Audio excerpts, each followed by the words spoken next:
Olá galera, aqui é o Cleiton da Officetec. E no cliente aqui testar a placa, que a gente reparemos, né? A mesma já está batendo nos dois sentidos, horário e anti-horário. Efeito simples.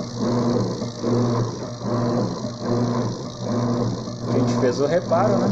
Cortamos lá embaixo. Movemos a placa fora.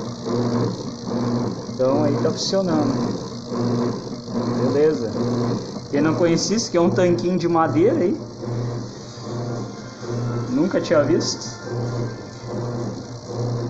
A mesma se encontra funcionando. Deixe seu like. Tamo junto.